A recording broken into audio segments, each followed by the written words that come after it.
Have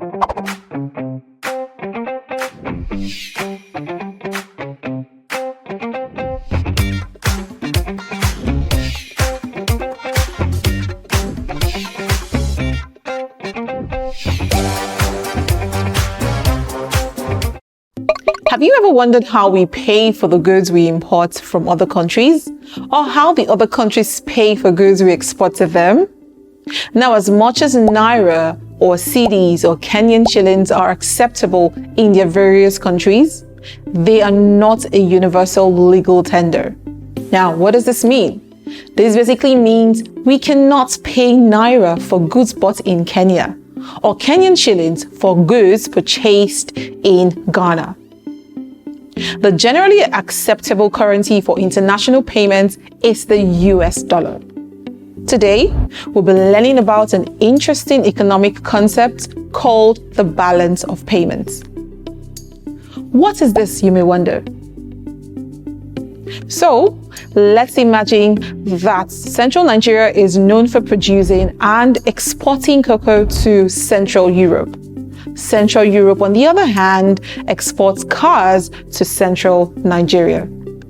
Central Nigeria keeps a record of all the payments Central Europe has made to it, and also all the payments they have made to Central Europe for cars over a certain period, usually a year.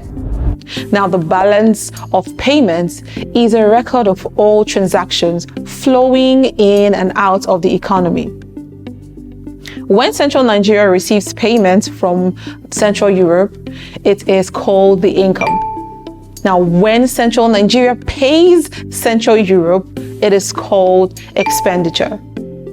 The balance of payments is meant to be zero, meaning that the income should be equal to the expenses. Most times, this is really not the case. Now, let us look at the components of the balance of payments. There are three main parts.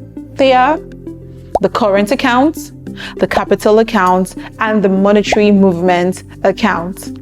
The current account is usually made up of the total receipts and payments on both visible goods such as cocoa and cars, and invisible goods or services.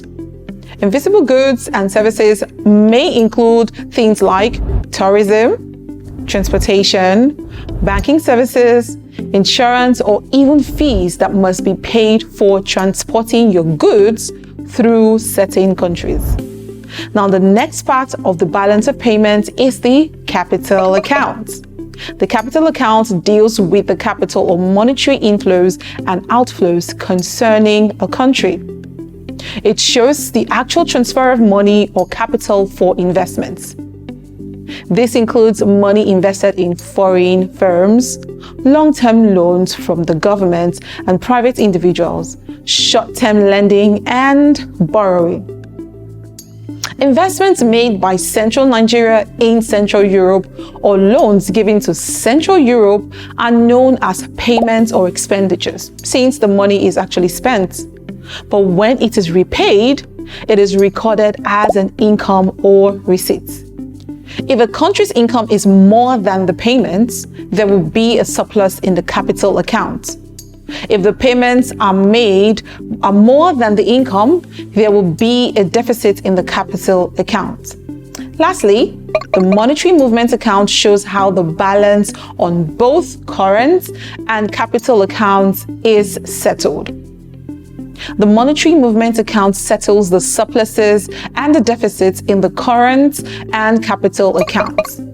The surpluses are used by increasing foreign investments, paying off foreign debts, and increasing lending and aid to other countries, while the deficits are financed by international borrowing. Now that we have learned about balance of payments and its components, we will conclude this lesson. And then I'll see you in the next one. Bye.